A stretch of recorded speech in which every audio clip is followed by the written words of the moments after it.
So they say when God opens a door, he also closes 3 windows. With the door open to not only the first American Pope, but the first Chicago White Sox fan Pope, and in fact, the first Pope from Dalton, Illinois, God has closed 3 windows. So this is a fond RIP to Simon Mann, who has died.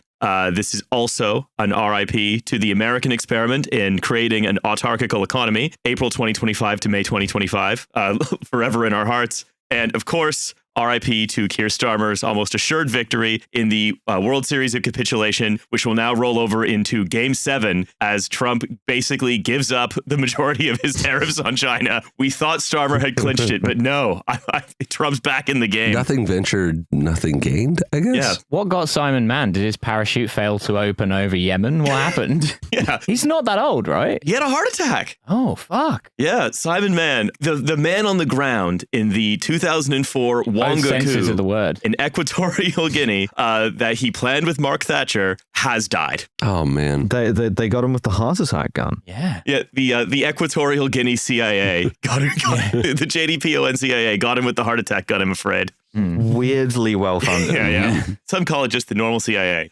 Yes, welcome to this free episode of Trash Future. It's all of us today. In fact, it's November, it's Hussein, it's Milo, it's Riley, and joining us in studio, it is Dan Boeckner, making his manyth time appearance on this show and our manyth time on the mics together. How is it going? It's good. Every time I come to London, I land at the airport. I spend a normal amount of time getting to the city of London, like 2 to 3 to 4 hours getting to my destination. And then I come see you guys completely jet lagged. So That's right. They're calling it the most dissociative podcast. That's right. I'm feeling really normal right now. And then we're gonna try and fix you by taking you to dinner where you will fall asleep in your plate. Exactly. Yeah. We got a lot to talk about today. I was going to make a joke about small plates, and I couldn't think of it. I'm sorry. Well, because you're jet lagged from being a father. Your dad lagged. That's right. Dad lag is real. Well, yeah, all I was going to say is this: I hope they take you to a normal place restaurant so that you can rest your head properly. I think we're gonna order everything on the menu, so there'll be a lot of small plates for me to put my head on.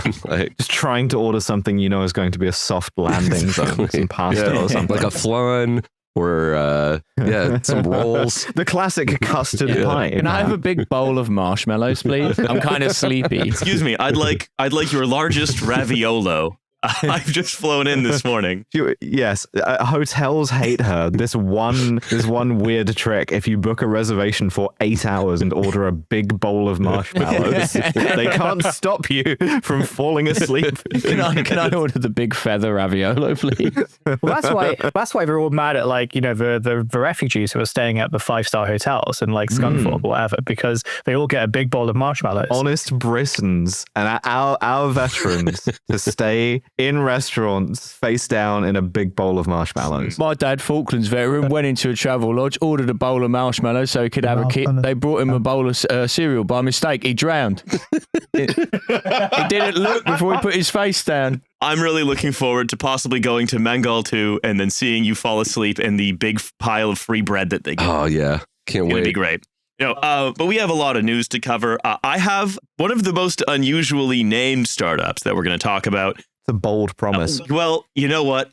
It's going to deliver. All right. I promise it will deliver. Right. All of the chips being pushed into the center of the table. That's right. I'm going all in. Much like at the small plates restaurant when you get your big bowl of marshmallows. Yeah, of course. Putting all of my eggs in one basket so I can smash them with my face when I fall asleep. So the capitulation of Trump on the China trade deals means a few things. Number one, it means that our capitulation to him now looks yet more pathetic.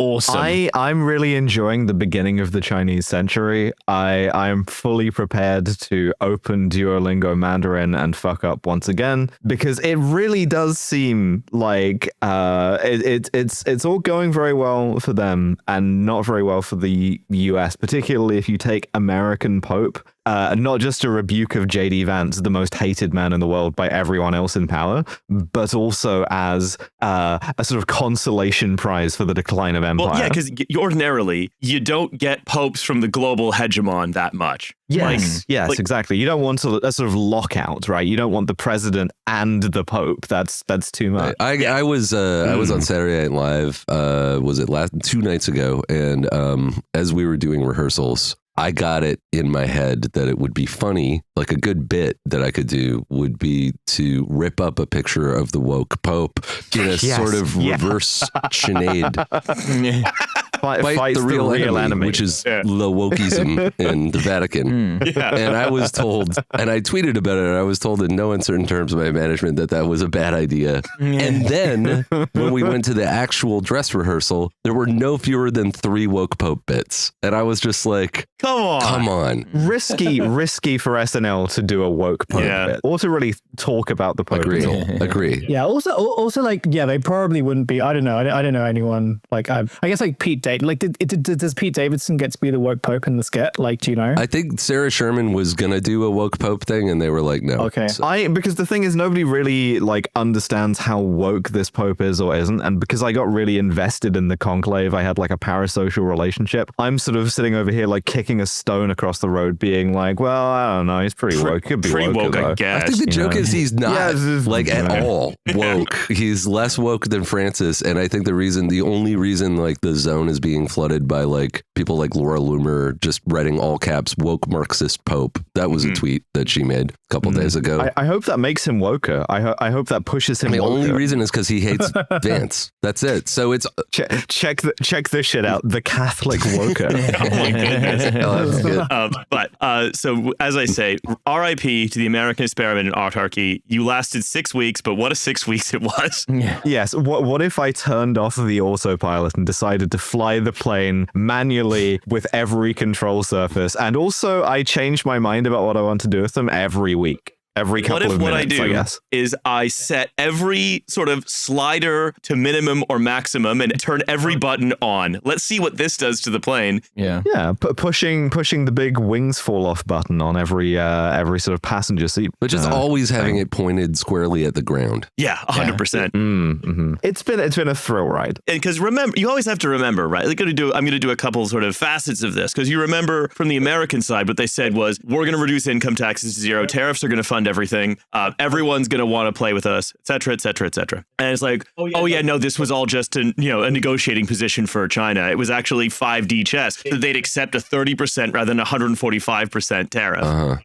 But they still control many of the rare earth metals, which they said they're not going to be releasing. Well, if you were a Trump guy at this point, you're in a sort of month-long sine wave between tariffs are based and art of the deal. And you would switch between those two, whether or not the tariffs were on or off. And so, my question is, what are the children going to do instead of screwing the tiny screws into the iPhones as generational laborers for Howard Lutnick's then generations of factory owners? Because that plan now seems to have been reversed enough so that you won't make a material change, but not so reversed as not make a material change in that sense, but not so reversed as you have not now done incalculable damage to the global economy. Think about it this way. Think about it in terms of climate models, right? Where there are different pathways and some are steeper than others. You still have a decline baked in, but this is the kind of mellow decline where you get to keep much of your treats. Things get a little worse every year, but it's not the kind of... Yeah, well, exactly, yes. Well, on the upside, we did get a great Trump press conference out of this, where he was like, we've got a beautiful store. Okay, I'm the shopkeeper and we've got a beautiful store. Everyone wants to come to our store, okay? And he just wants to go shopping with the girls. It's so cruel that he has to be president. But what then flips that onto the other, so when we talk about the UK trade deal, which makes this even more hilarious, we were the first people to line up in the capitulation line 2 days before the strategy of retaliate was basically proven to be the correct one. So humiliating. Camping out for the new iPhone, but for capitulating to Donald Trump. Yeah. And all it took is importing a bunch of hormone beef. Yeah, well, not just hormone beef. BA is now going to buy Boeing planes. So, sorry, guys. yeah. excited to A, die, and B, at least now I have a second kind of hormone beef with Keir Starmer. Yeah. Speaking of steep decline, importing Boeing planes. That's right. Also, this was astonishing, which was as well as part of this deal, which, by the way, the rules now of global trade are that the trade war is now no longer raging, but the trade peace is all, you know what it is? It's 2017 Donbass, basically. We have a frozen trade war. Frozen trade war. The trade war that can be told is not the true trade war. Yeah, and I'll give you an example of how this is probably going to work, which is that under the terms of our deal with the U.S., right, the U.S. is allowed to have oversight and an effective veto over any major Chinese investment in the U.K. Oh, good. I mean, not that they didn't already have and exercise that with Huawei, but interesting to see it formalized. Yeah, it is now formalized in the sense that it's going to be like, all right, all of those manufacturing jobs that you saved at Jaguar Land Rover, which again is like, this is not the largest part of your economy, but it's one that's symbolically important to the government. All those jobs now, the U.S. can just turn them off again. And there's a sort of semi-statutory or semi sort of contractual method for them to now do that. Yeah, so there'll be like a carve out for like Elf Bar, which will no longer be produced in Shenzhen, and instead it'll be a return to 1890s London. But instead of like tannery vats, it'll be orphans storing a giant cauldron of poisonous nicotine juice. Yeah, of course. I work at the Elf Bar factory, sir. It's my job to pour the blue raz into the big vat.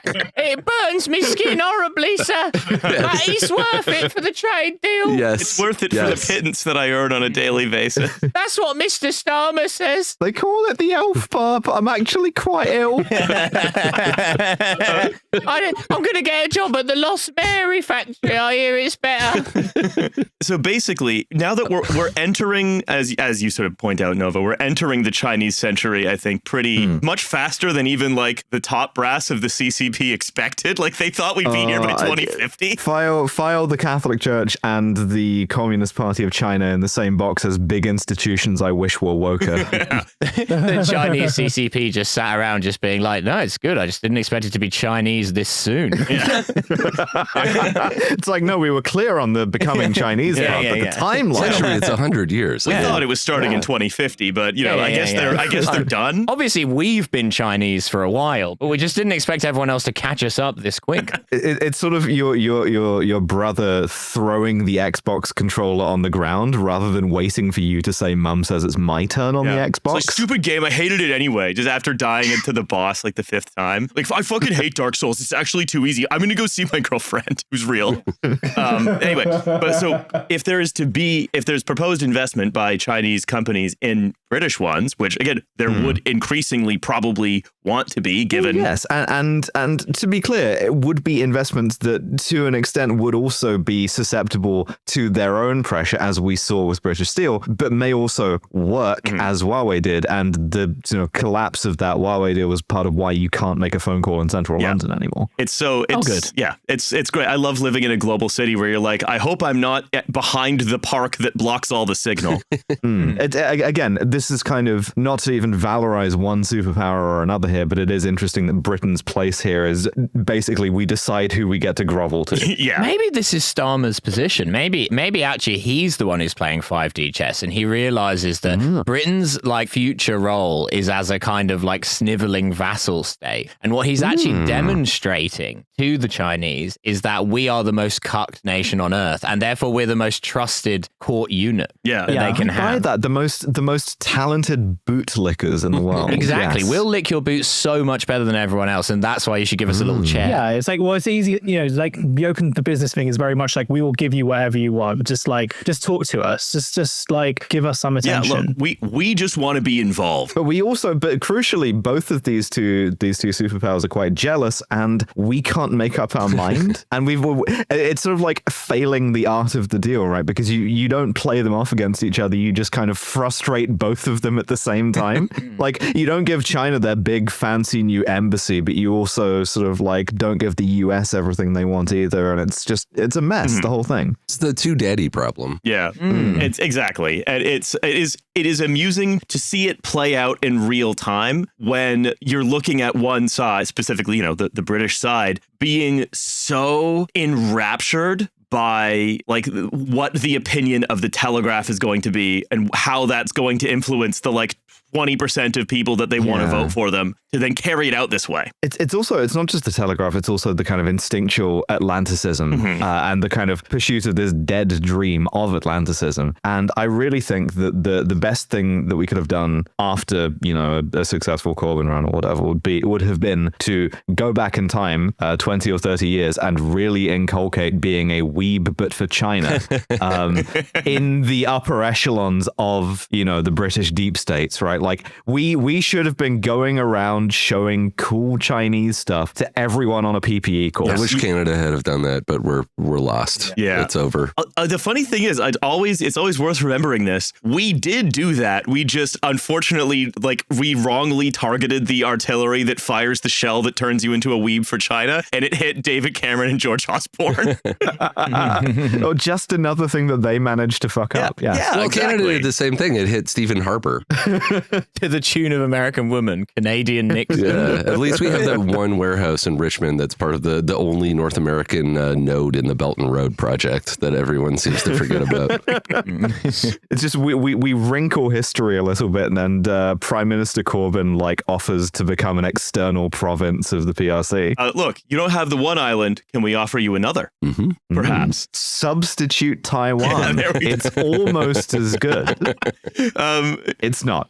Also, I've held off on talking about him, but the one of the candidates for leader of the Greens, Zach Polanski, is actually saying, well, now there's just no point in continuing being in NATO in its current form. So there's one non-Atlanticist voice in British politics, and it's someone who might lead the Greens. At least someone's fucking saying it. That's good. All right, let's move on. I have one more piece of news, which is, of course, an update on Adam Neumann's business, Flow.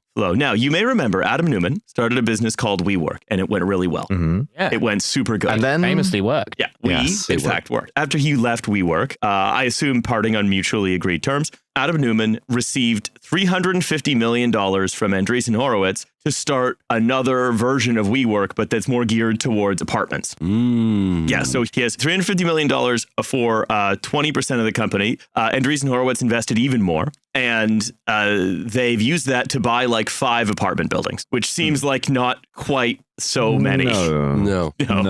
Didn't we talk about how BlackRock owns about half of the rental, residential rental in the US? Yeah, so BlackRock owns a huge amount of residential rental, including a lot of single family in certain cities. But Adam Neumann is basically, his strategy is take a pretty gigantic amount of money and then buy and remodel and fully furnish apartments at 3 buildings in Miami and then 2 in Riyadh.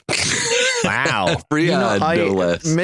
Maybe not in Miami or Riyadh, but I've been in apartments like this, the kind of very corporate, very sterile thing where it's you just need somewhere to live that's by your office, and it comes with everything. There is no personality that you can apply to it, and they will charge you if you try, and you live in the box, and it's usually a converted former office building, which is completely uninhabitable. And it's like a deeply psychically sick place to live, and it's horrible. I stayed in one of those in Toronto when my friend was filming a movie, and I was I was producing somebody's record, and I was he said, they're giving me this massive apartment, you should stay with me. And the vibes in there were so rancid that we both were let's just get separate Airbnbs. It was in a sort of occult hell triangulation between the CBC building and the CN Tower and a cluster of Starbucks. It was awful. Flow is a little different. It is because it's WeWork doing it, right? It's Adam Neumann. So what he's done is he has taken circa 2011 millennial pink aesthetics. He has brought brought them into these sort of mid-2020s for the cost of only hundreds of millions of dollars, and then says, we have a bunch of AI software that enables us to like manage these buildings without like staff, possibly. Let's see if that works. That's going to be so cool because, again, having been in some of these that have human staff, you need them if you ever want to, say, get anything delivered, because part of the whole aesthetic of the thing is that the name of the building is the whole address. It's always like the X, right? Yeah. At whatever. And you just cannot get a delivery there, and you have to go and like sort it out with the front desk. But I'm excited to see that that's going to be replaced with something that is the Chaos Machine. So the idea here is to combine J.G. Ballard's High Rise with the middle third of 2001: A Space Odyssey. Yes, that's largely correct. The people who you will see coming in are largely like the people who put on the things that Adam Neumann thinks are worthwhile. It's like, oh, it's got yoga classes and it's got tenant experiences. We could do beach cleanups and book clubs. Like, it's him trying to do exactly what he did with WeWork, which is, I want to make kibbutz living in America, basically, but doing it, getting his second go at it because he got so much money. The yuppie kibbutz is one of the worst things. So he says, from day one, basically, so this is an update where he's now sort of mooting going public with it again. Changing Twitter display name to Lanyard Kibbutznik. Grok, how long do I barbecue my dog for before it's safe to eat?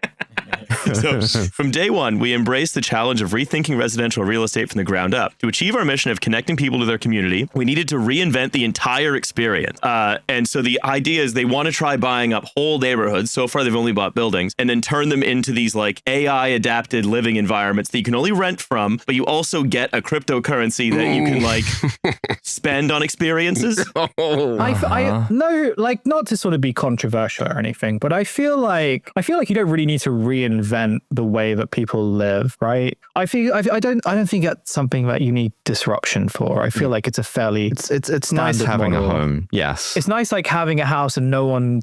I used to work in a WeWork, and like it was sort of, I wasn't there during like the peak period where like because there was a period of time where if you were in a WeWork, you had to sort of partake in at least like 2 things that they offered. So like you would have to do yoga, or you'd have to do like fucking, I don't know, like Friday movie night or something like that. They would like, part of your tenancy agreement, if you were a company there or if you were like a contractor there, was like, you have to do the shit that like we want you to do. And imagine like fucking, because that's like one thing to sort of like kind of be coerced to do it at work, but at least you sort of get like whatever, because like at the time they had like, you know, free beer and stuff on tap, so at least you could sort of do that. But like imagine like just trying to like chill out at your house, and then someone knocks on your door, it's like the most fucking annoying guy in the world, and he's making you like, he's saying, well, part of your like tenancy agreement to live in this very expensive city is that you have to do like fucking yoga flow. I'm getting evicted from a building named the Cambridge in Riyadh for not paying Bitcoin to participate in my mandatory mocktail class. Oh yeah, that's right. That's right. Oh yeah, we go to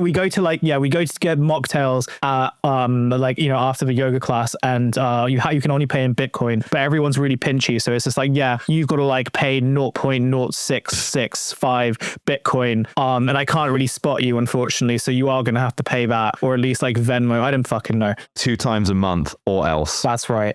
So just so we know, that is 0.0065 Bitcoin times 102,749. But that mocktail is $700. Yeah. In Riyadh, that tracks. But that's part of your rent. Yeah, you know? It's true. It has a single sheet of gold leaf curled artfully into it. It does have pistachio on it, so like, you know, that does increase the price. It has some kind of Dubai chocolate tie-in. Yeah. With 2 locations in Miami and Riyadh, I feel like Adam Neumann is really challenging Pitbull on how serious he is about being Mr. Worldwide.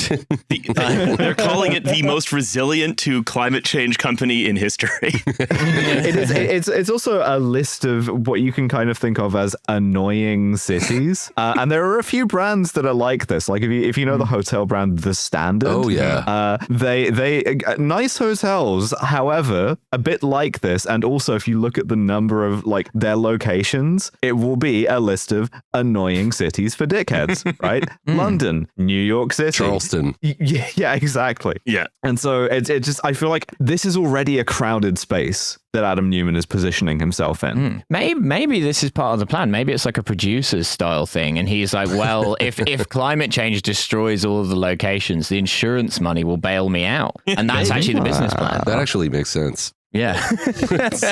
He should hire me, actually. The Adam Neumann update is Flow. It's now more clear what it is, where it is, and that he wants to IPO it. I'm really excited for the S1. That's going to be great. I'm very excited for the document. Maybe not unlike the producers, this will be extremely popular despite his attempts to make it. Yeah. No, everybody loves being coerced into going to the mocktail class. They're opening a third one in Transylvania, the Dracula Flow. Startup is called Guantanamo Bay. No. No, it isn't. Not. Don't lie to me. I'm not lying to you. It can't be called that. In many ways, the original Guantanamo was a startup, and like they were moving fast and breaking things and breaking people. I mean, it's sort of if you don't know anything about politics, Guantanamo Bay sounds lovely. It sounds like somewhere that there is the standard. I'm going to read from the white paper. Guantanamo Bay is a 45 square mile site leased by the United States under a long-standing treaty with Cuba. Yes, I've heard this. Yes. Historically associated with a naval station and more controversially a detention facility, this parcel of federal land on the Caribbean coastline presents a striking opportunity. No, come on. Yeah. Fuck off.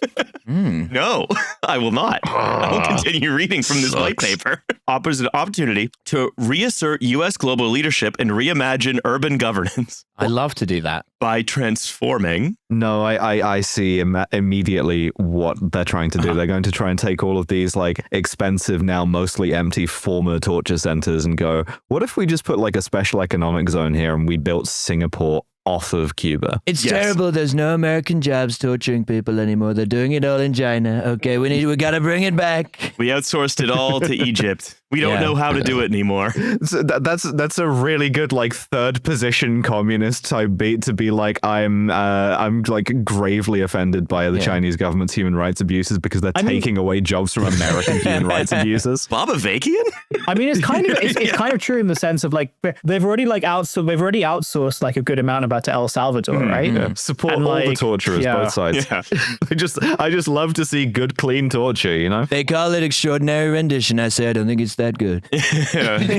Pretty average rendition, if you ask me. Do you think, that joke does not get a laugh on the rendition We're flight. using ChatGPT instead of reading the Kubark manual front to back. Yeah, Like, it's just making up position. So by transforming Guantanamo Bay into a charter city, the U.S. government can catalyze economic growth, manage immigration flows, and project America's unparalleled capacity, innovation, and statecraft. I hate when I predict the thing. Yeah. Okay, so I heard the words manage immigration flows, and I'm immediately thinking concentration camp. Yeah, with a twist. Oh, Okay. that's Yeah, fun. it's got a A twist. little twist. This Got isn't a fun just little any twist. concentration camp. This isn't your mum's concentration camp, okay? No, this is the kind of concentration camp that if you asked the mayor of Miami to think up, he would invent. Oh, okay. There's going to be a flow there. oh, no. Guantanamo Flow Bay. Yeah. Let's go. This white paper examines the practical steps by which Guantanamo Bay can be repurposed for advanced manufacturing, research, development, and real estate. Raising hand. It is a former military site. Aren't all of those incredibly contaminated with everything because the waste disposal policy in the military is private, go and bury those strange barrels? Yeah, it's like the decommissioned New Orleans naval base is uninhabitable for longer than Chernobyl. Like, yeah, it's all. It's like, So Truly, there were some bad lieutenants on that particular. So I'm gonna level with you here, November. The Charter Cities Institute, which supported the city Praxis, it supported the city also Prospera. Which is real. Yeah. Yes. It supported Prospera. Like, the same people behind Prospera are behind this, basically. And Okay. I did think this. But after the Charter City thing, like, okay, this is like one of his fucking weird tech guy like fantasies. These stupid bastards, right? They have a sinister institution that tries the same evil plan in a different exotic location every couple of years. This is Spectre. They are Spectre. These are James Bond villains. But this is also like another example of how they've also run out of ideas. I like this connects to like Adam Neumann trying to do WeWork but for houses, like the exact same thing. Fucking what's her name? Elizabeth Holmes's like husband, like trying to do Theranos 2 again. Like they're evil, but they also don't have any ideas other than let's just try the thing again and maybe this time it'll work. Yeah. If you want to have new ideas, be they good or evil, you must become Chinese. that's right. That's another James Bond thing. Yeah. You're right. you are right though. Like the only place where new things are happening is in China, and meanwhile, like, you know, in the West, like we're just trying the same dumb shit over and over again. And it's like, yeah, this time we'll get the torture camp right. All of our guys are washed. None of them can make a huge meal in a big cauldron with like a boat or. Yeah. None of them are drinking beer by swirling it around in a tornado. It's crazy how no one even adopted that. So basically, the other thing, that's what I think really is with the charter cities people, as you say, they have one idea and they're never giving up. Yeah. They love that idea. And the fact that like none of it has really ever worked in the way that they wanted, right? They wanted Prospera to be a real city by now. How long have they been doing this? Because like Google Cities was a thing. They tried it with Toronto. So Google Cities was a bit more like Canary Wharf, where let's privatize a bit of an existing city. Yeah. This is let's create a whole new city as a private company, essentially. Great. Yeah, it's cool. And the Charter Cities Institute is like Milton Friedman's grandson is in charge of it, and Peter Thiel channels lots of money through it. Yeah. It's like it is fucking crazy when you start digging into it. Like there are a bunch of Habsburgs involved as well. Great. Man. Of course. Little map, a little infographic of Habsburg territory control gets a dot on the like east end of Cuba. This city only has one shriveled black testicle and its head's completely full of water. So weird that a city had any, really. Yeah, that is, to be fair, strange. But the thing is, if you have just one idea, and their idea is charter cities, then you sort of try to update it to apply it to whatever's the monster of the week that's like politically popular, right? With Prospera, their thing was like, well, we're inventing Prospera post-COVID so that people can do remote work from Prospera, and then we're going to like have a manufacturing hub across on the mainland in Honduras. And now it's detention and punishment. Yeah, this thing, they were like, well, okay, we have to have another charter city idea, but we have to make it for sort of the Trump agenda. So I guess we have to have one that's going to be especially cruel to immigrants. So they say that Guantanamo Bay can serve as an immigration pilot, housing prospective migrants who can be rigorously vetted prior to receiving legal status. It's like US purgatory. Yes. Jesus Christ. Awesome. Yeah. And yeah, will they be cleaning up all of the barrels that they buried? Presumably they will not. The site's location close to the Cuban mainland, they say, offers a symbolic advantage. This thriving free market enclave next to a stagnating regime. That stark contrast not only undermines Cuba's leadership, but showcases the dynamism of American capitalism. Oh my God. But what they're intending to show is like, if it gets built, which it won't, again, obviously, if it gets built, what they would be intending to show is a bunch of people trying to move to the United States, trying to be model citizens while living on uninhabitable land that you couldn't they say is more contaminated than Chernobyl for longer. That's your shining city on the hill for the people of Cuba. Sort of a metaphor, I suppose. Yeah. That's built on top of the torture camp. They keep going back to that, by the way.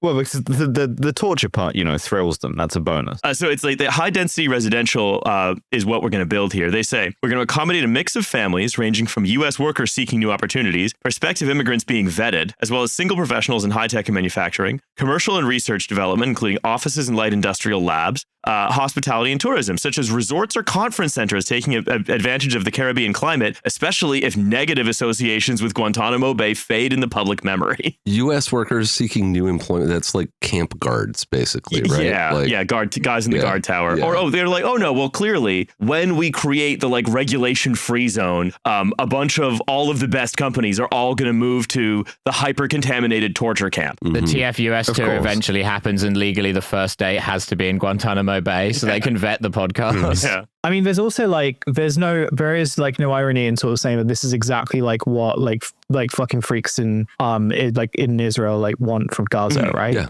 Like they want to turn that into like torture, like they want to turn that into like a fucking free economic zone charter city on the top of rubble. Yeah. If I'm honest, I'm actually surprised that the Charter Cities Institute hasn't been more proactive in having that discussion and being very public about having that discussion with them. Because all the people who are working with like Palmer Luckey, the CEO of Anduril, the Hawaiian shirt fascist. Yeah. Right. That guy, he's promoting this particular idea because he probably wants to have some of his manufacturing locations in Guantanamo Bay because he probably thinks that would be cool and based. Yeah, and that's like an epic. Yeah, it's an exactly. epic thing to do. I'm actually shocked that the Charter Cities Institute hasn't been more vocal, especially now that like guys like Smotrich are being like, oh yeah, no, we want to ethnically cleanse the whole thing. Yeah, I feel like they will any minute now Yeah. because even Netanyahu's just like, yeah, they're not coming back. Yeah, like, no, that was never the plan. That was always going to happen. By the way, speaking of UK trade deals, guess what we're still pursuing? What's that?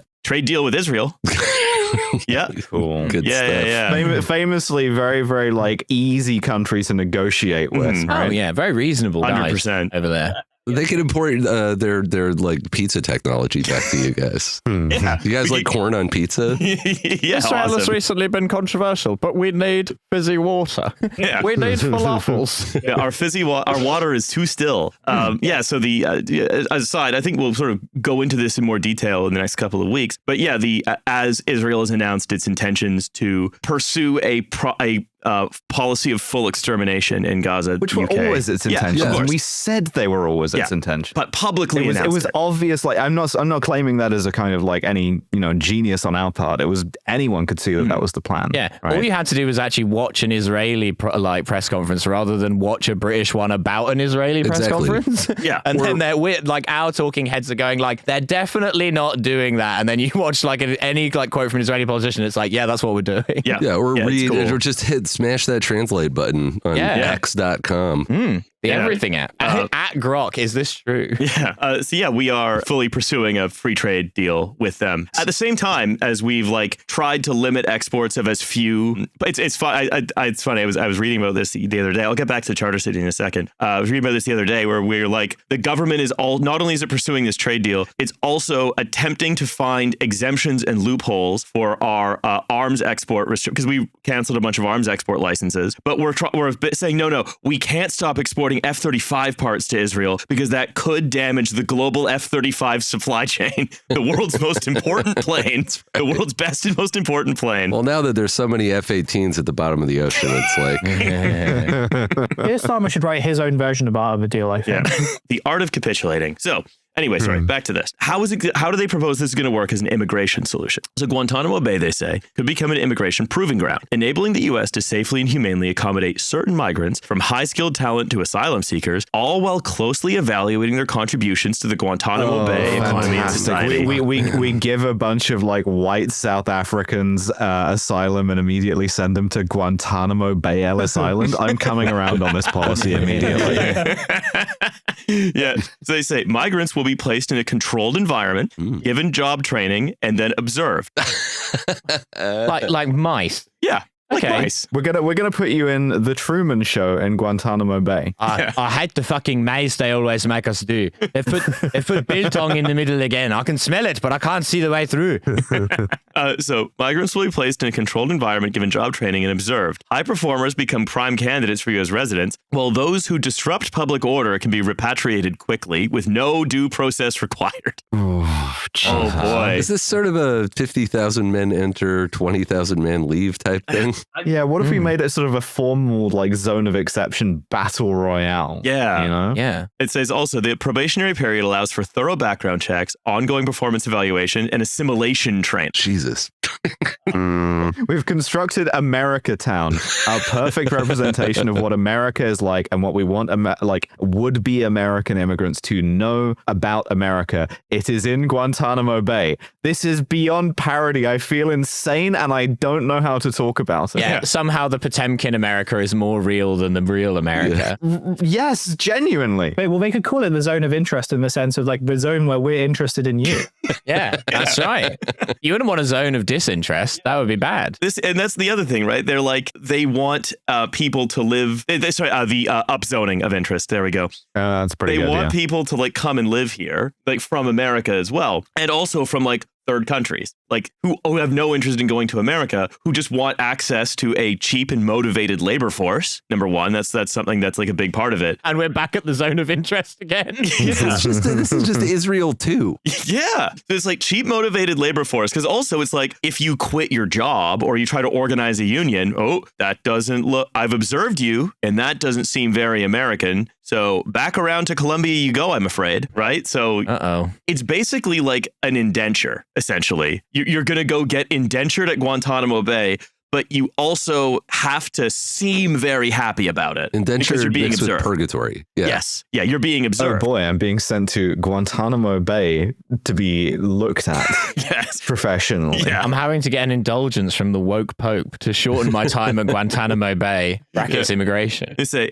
we will establish structured and well-managed facilities in Guantanamo Bay to ensure humane living conditions and access to healthcare. I'd say I've heard that before, but I literally have heard that before. Oh, they're going to ensure access to healthcare. That's better than mainland America. If you gotta say that the living conditions are humane, like, you know that they're not humane. Oh, yeah, of course. Again, I also remember, and this will sort of come up in the final segment as well, I always remember whenever we talk about immigrants who are put in positions of being hyper-exploitable, I tend to think of our discussions with Bureau of Investigative Journalism's Emiliano Molino, right? Where he reports on the conditions faced by often farm or care workers in the UK, which are like hyper exploited sectors because the visas are especially precarious. Your relationship with your employer is also quite total because especially in the case of farm work, they tend to provide your accommodation and so on. And so they're like, yeah, we're going to give you an unheated, moldy, dangerous trailer you have to share with like, you're a single woman. You have to share it with 3 men you don't know, right? We're going to do that. If you complain, we're going to immediately revoke your visa and then you get deported. Right. Now practice being American in there. Yeah, exactly. You will go to, like, it's sort of like the Flow building, except in that it promises humane conditions and forces you to go to a bi-monthly Republican makeup class. This does feel quite like British lettings agent, you know, like showing you the world's worst mold-infested apartment and going like, yeah, it's pretty nice, this dual aspect, humane. You're like, sorry, what was that last listen, bit? you could use the word concentration, but I prefer to think of it as a starter camp. Yeah. They also say this will help with the renewal of American greatness. Oh, okay. Converting a controversial prison site. It was controversial, generated a lot of conversation, into a beacon of 21st century prosperity and innovation, underscores American resilience. Guantanamo Bay's success will revitalize the U.S. brand abroad. Oh, okay. Again, cool. it did do that, just in another way. Yeah. And will serve as a powerful reminder of how quickly the nation can pivot from war on terror to economic ambition.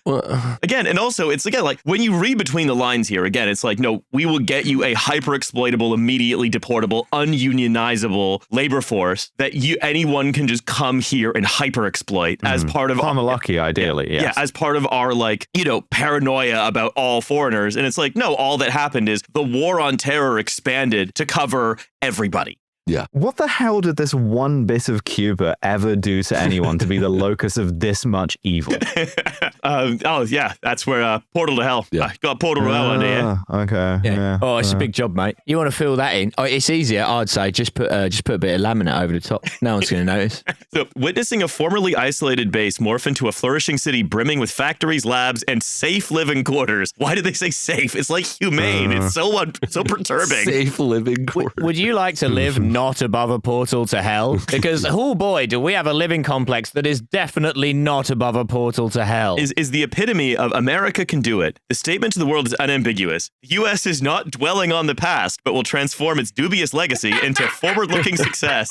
Only looking The Guantanamo forward. Bay Company is not dwelling on the past. As well they shouldn't. Yeah. Truth and reconciliation? How about broadening the mission and making it profitable for Palmer Luckey? I find the labs thing upsetting. Like, what are they?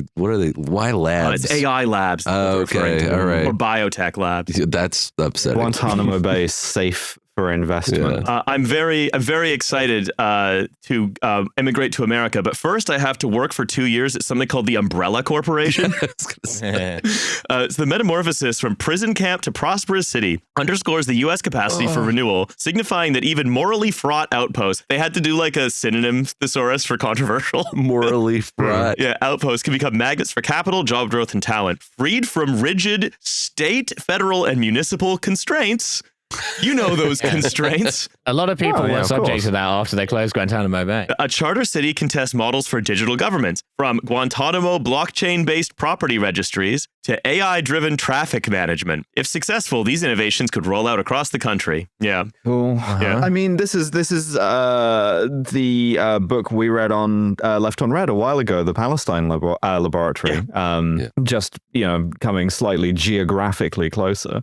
So yeah, this is this is the thing, is like, not only is there a sort of an inside the wire and an outside the wire, but there's also a kind of like, there's a little test bed prison as well. So they basically are like, look, zoning boards, regulations, city councils, environmental frameworks. Don't worry about it. Guantanamo Bay is federal territory with little legal complexity. It's governed by the Department of Defense, and ultimate authority rests with the U.S. government.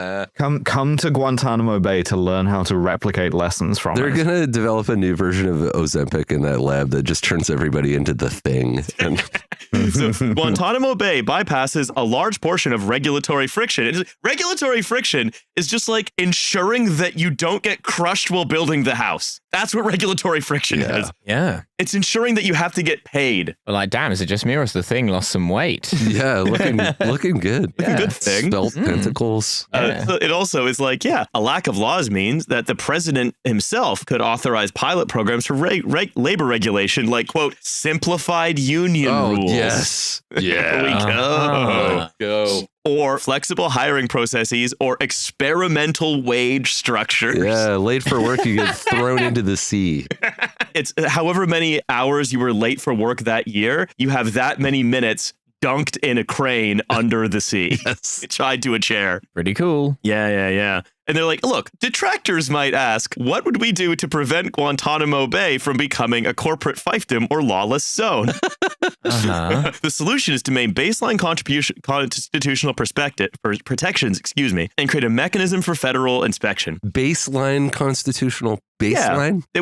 It would be the Constitution, and that would be the law, the U.S. Constitution, because it's federal territory. And then the president would deputize like the Secret Service to come and check it out and make sure everything's fine. That's the plan. Right. Yeah. So the president could oversee periodic audits assuring that wage standards, anti-discrimination rules, and core civil rights were remaining enforced. So, perfect. And then finally, they're like, by the way, all of this like hyper real torture zone, this is going to be America's advertisement to the Cuban people. You could be like this, and that's going to topple the Cuban government. Yeah, just look at the barbed wire through the barbed wire and think, wonder what's going on in there. Yeah, sounds pretty bad. I am good interested. Thing there's no movies to compare that to. You know, I'm so interested in what's happening in this zone, the zone of innovation. I think we could call it. Anyway, look. So before we go, I will go a little bit long, but hopefully not too long, I want to talk a bit about the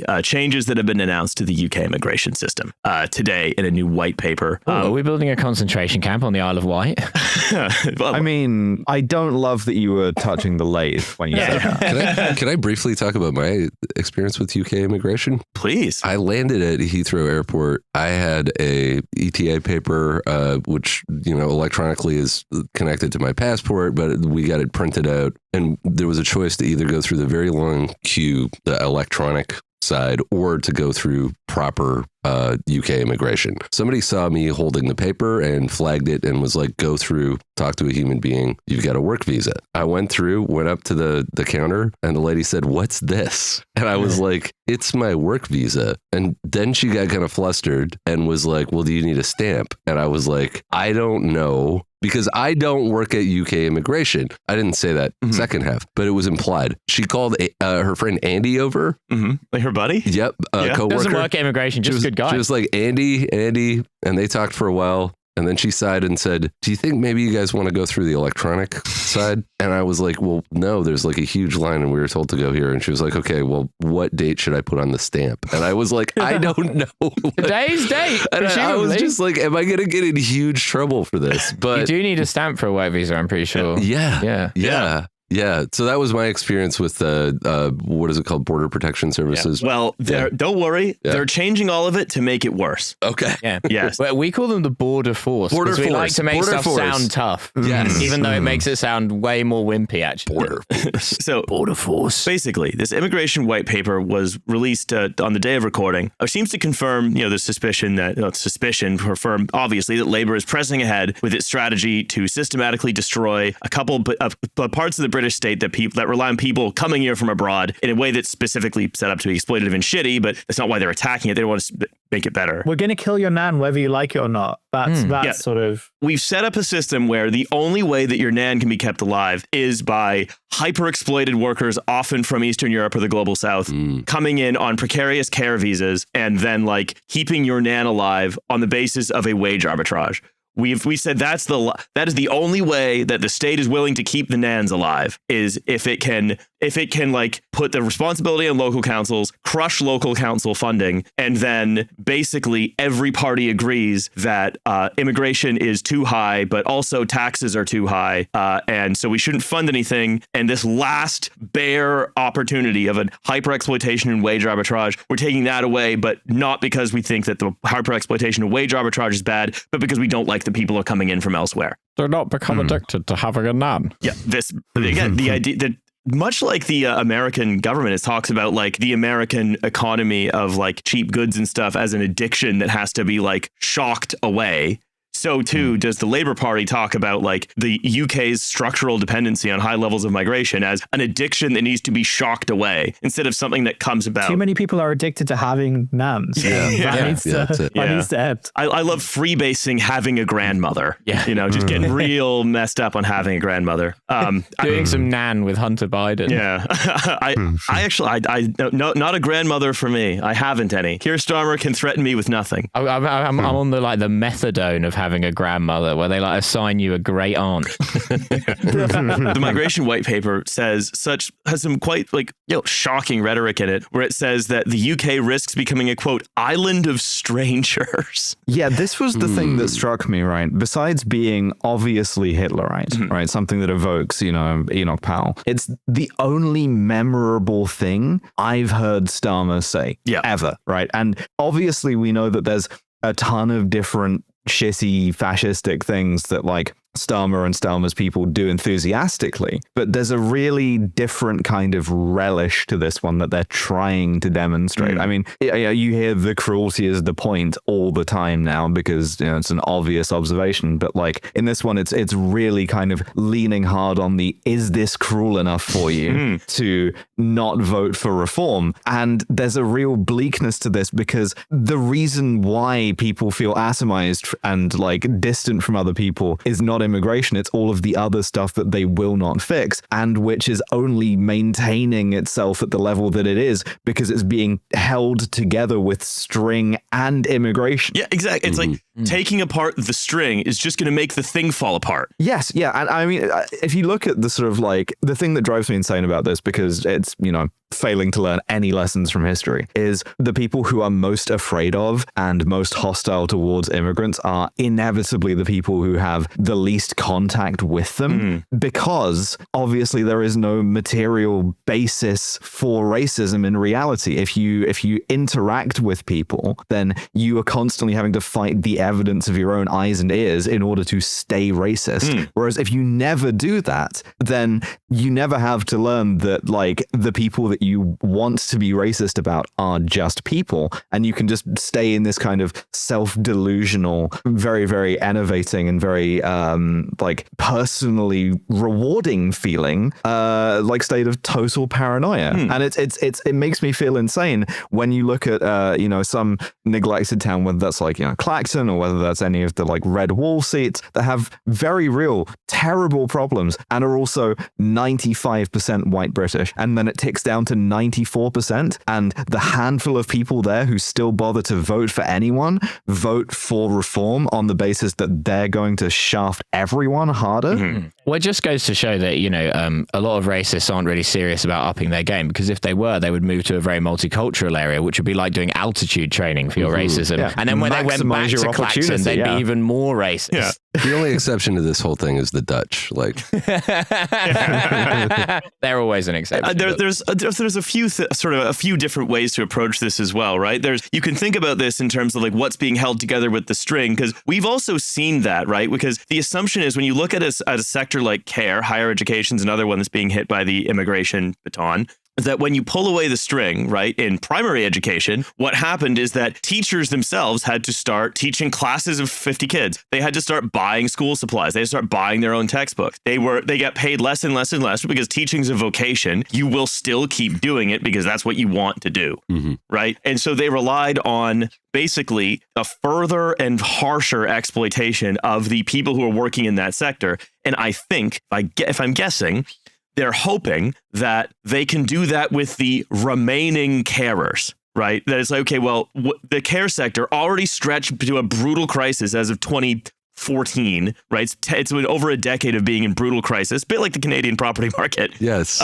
Where it's like, we're going to say, okay, well, there's going to be no one new coming in. So instead, what we're going to assume is that because this is a vocation, that the people who are doing it will just continue working harder and more and give more of themselves and spend more money in doing it for less. Because it's worth noting how care works as an industry. You can either work in a care home or you could be an in-home carer, you work for an agency. If you're an in-home carer, you work for an agency, you get paid close to minimum wage, right? You don't make very much money and you get paid for the time you're in the house of the person you're caring for and you're paying for your own travel between those houses, right? So you are making no money at all. And because for a number of reasons, right? Number one, because council budgets have been slashed so low, the only person that really makes that job really makes sense for is someone who's engaged in wage arbitrage, right? Someone who's like, okay, well, if I go there, I can make more money than I could here. Yeah. Even though the money I'm making there is sort of not enough to live there very well, I can then return and so on and so on. That's who that makes sense for. And that's the choice of several successive choices, not of like the way it's talked about in the immigration white paper is like, oh, the Tories, they imported hundreds of thousands of people or whatever. Never mind also that the spike in immigration numbers under the Conservative Party was because of Hong Kong and Ukraine refugee programs, which this party is very in support of, right?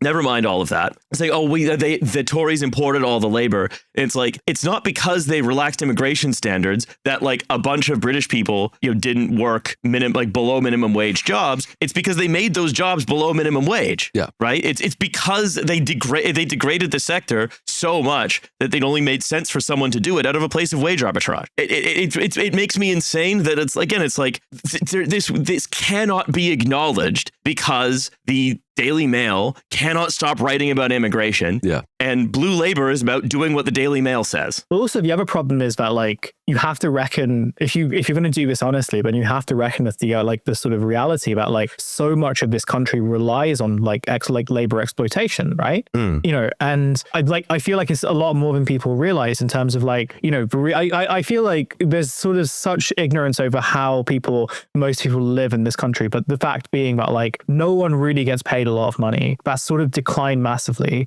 Big part of that is to sort of do with rents and to do with like housing instability, but it's also just to do with the fact that you've got like a very old country, a very unstable country, and the people who are sort of making, I was thinking about this the other day, just like no one really uses the term essential workers, but like remember when that was like a thing and like one of the sort of, at least like for a very short period of time, a recognition that, oh, like all the people, like when like society sort of closes down, there are still like these people that have to kind of go out and like risk their lives and risk their health in order to sort of keep society functioning. And they basically don't get paid anything. And there's no efforts to really address that. And like the biggest crisis that like is looming, if not it's like already, I think it's like already here arguably, but like if you want to sort of like kick the can down the road for a little bit, like the crisis that's about to emerge is a massive care crisis, right? Because like you're looking at like 5 to 10 years until you kind of go from like having your parents or your sort of like that generation of parents who are they can still kind of like do most things, but 10 years is a very and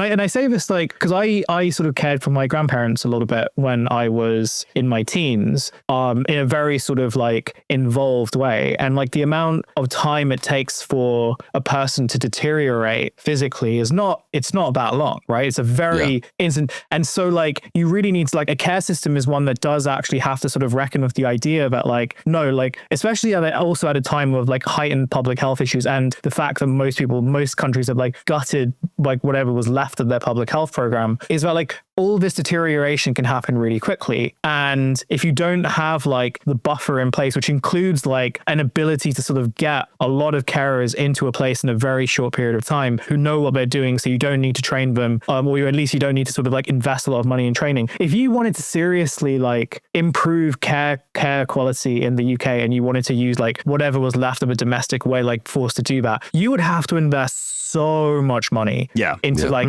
filling a gap, right? Not even just sort of building like with everything to sort of make it work for 5 years. You have to spend so much money; it'd be unbelievable. And the thing that we know about living here is that, well, no one wants to fix anything. So is that going to happen? No. Like, are the sort of fucking reform insurgents saying anything about like funding care and sort of training up young people to become carers? No, they aren't. There's no intention of doing that. So then what are we left with? Like the reality of the situation, and we've sort of seen this this has sort of been something that's been happening for a long time. And I feel like it's one of those things where suddenly like there'll come this point like where suddenly like media people start to notice it. But the reality is like, you know, they have no intention of like training up a care force of any kind. So what will be left? Well, what will be left is governments telling people that, well, you know, maybe you need to look after your nan. Have you guys heard of MAID? All that. Oh God, yeah. I mean, we have our own version of that coming, but that's going to be it. It'll be either like, well, have you considered killing yourself if you don't have anyone to like support you, or if you have someone who, even if they're working like multiple jobs or who like, you know, who's in uni or whatever, have they considered giving up their life so that they can look after you? And also, we're not going to like, because like I feel like there is like a small amount that is currently given to like people who care full time for family members, but it's like, from what I understand, it's basically nothing. So again, it's very much like yeah, you are like, if your parent gets older, if your nan gets sick or whatever, that's on you, and you're gonna have to solve that problem, and good luck, I suppose. And maybe if you get sick of it, or maybe if you don't have time to it, she could go kill herself, perhaps. Yeah, I'll tell you what the question that you're asking, which is what's the plan to replace the carers, is this specifically they say in the immigration white paper. We'll figure that out later. Oh, good. Well, because again, this is what I go back to with the teachers thing, which is the conservative government, when they were slashing like education budgets. And again, a lot of this is down to local authority budgets being slashed, because that's who's statutorily responsible for care, education, and so on. Right. When you slash all those budgets, then they're like, okay, well, something will fill the gap. And with teachers, it was just teachers stretching themselves more. That ultimately is what filled the gap. And even then, that's failing right now, right? They tried to do this in Canada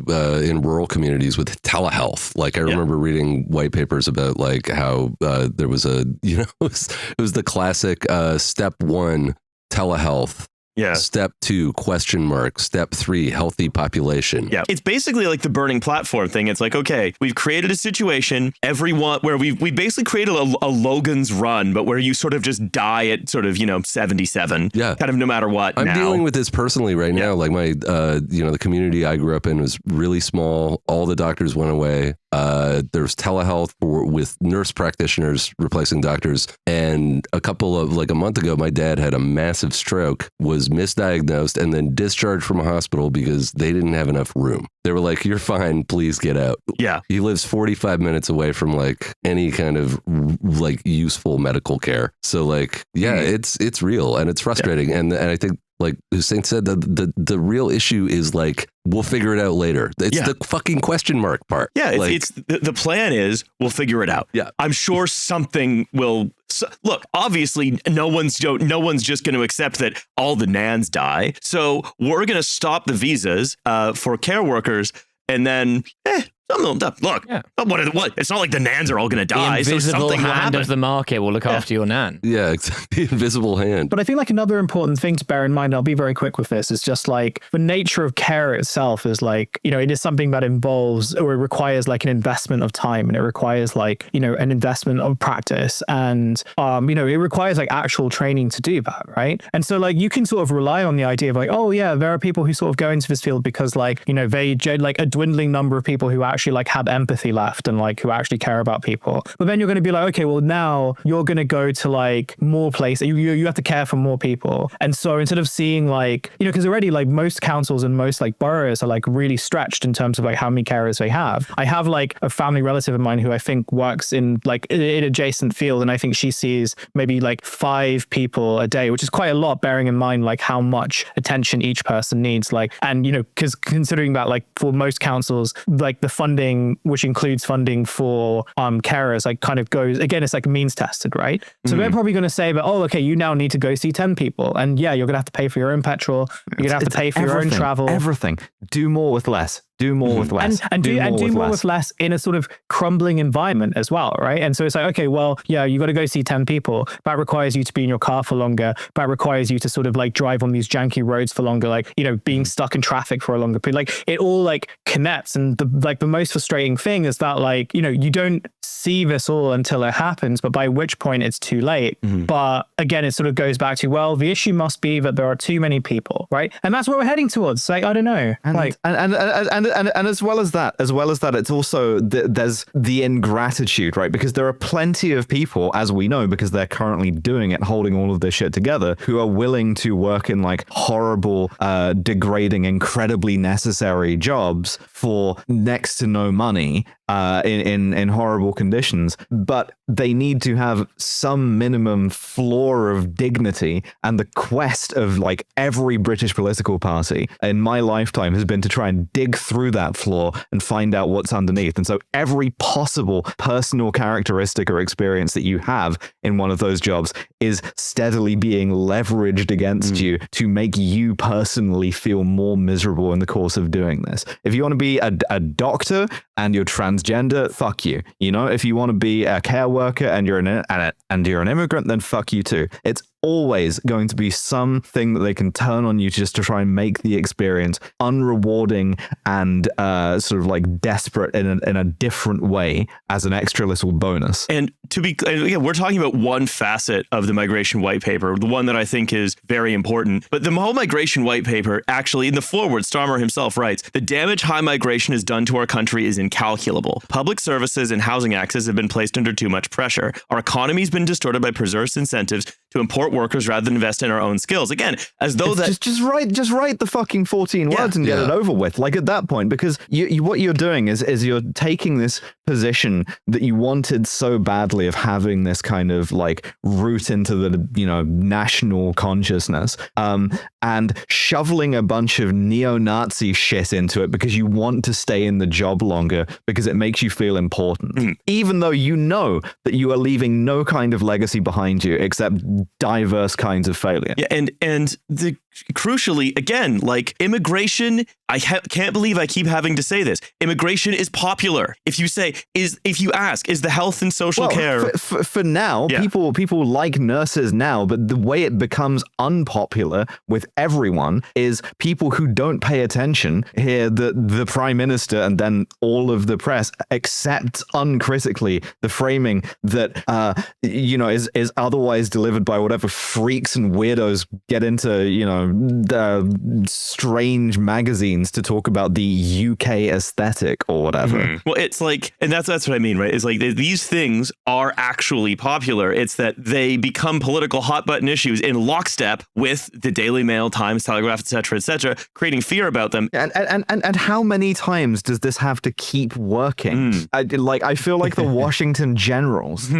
Well, it's like it's number one, right? This is a fake problem that's created by the press. Yeah. Number two, the people who whenever you ask about a specific type of immigrant, students, workers, care workers, very, very, very popular, right? It's that the immigration that they can control, they're just going to try to push it lower, and that's also because nobody has made the case for immigration because Nigel Farage is the only person who's allowed to be a leader in British politics since about 12 or so. Well, I mean, the joke that I came up with was, I don't know if you remember this, but it used to be the case that every time Sinn Féin, the political party, were mentioned, they had to be referred to, and this wasn't like formal, but like always happened, had to be referred to as the political wing of the IRA. Sinn Féin, the political wing of the IRA. And since this, I've been thinking of the Labour Party as the political wing of Reform, because until Reform are able to get elected, what this functionally is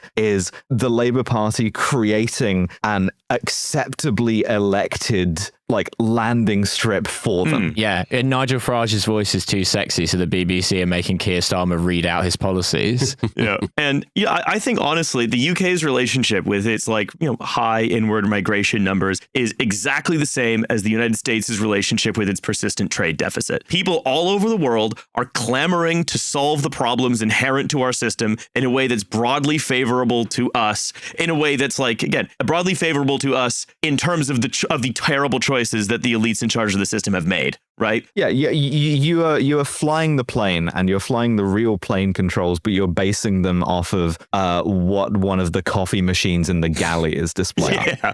Right? It's a number that doesn't mean anything. In fact, it's actively misleading. Yeah. It was chosen to become this focus of this kind of national push for this because it's misleading. And it's incredibly misleading. And it also, but it's like just like Trump chooses the trade deficit as being like, this is how poor we are. It's like, no, this is the rest of the world clamoring to produce products in exchange for your IOUs. Yeah. This is, for us, this is like parts of the global periphery clamoring to come solve or at least temporarily bridge the gaps that are created by decades of austerity and underinvestment.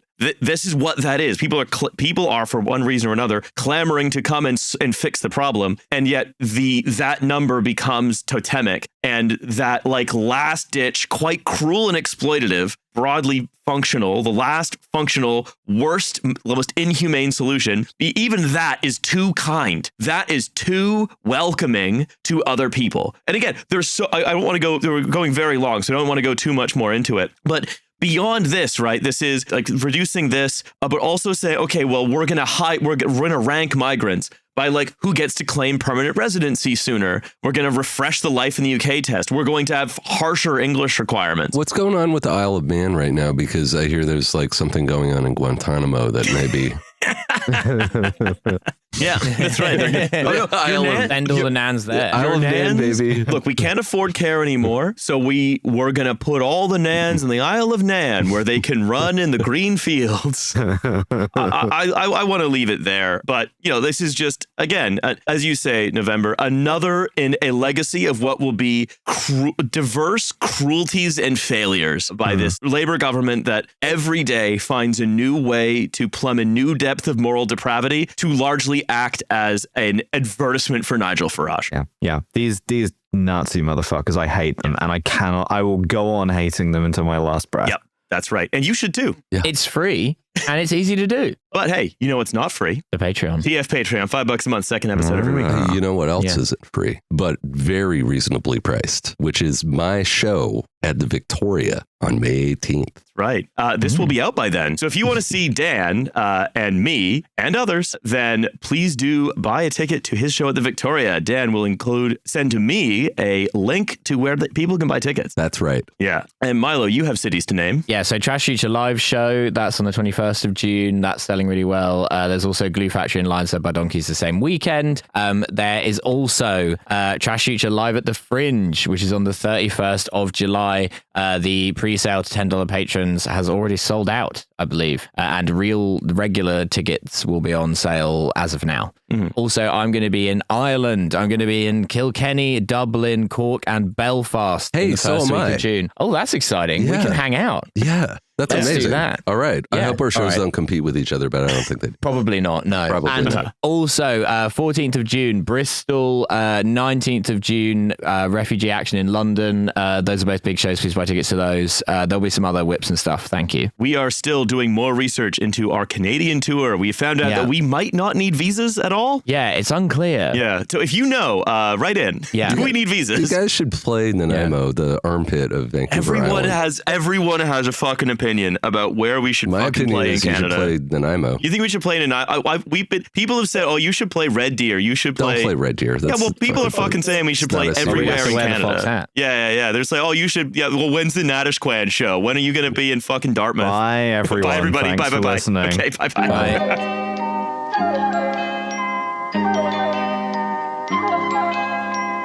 Bye.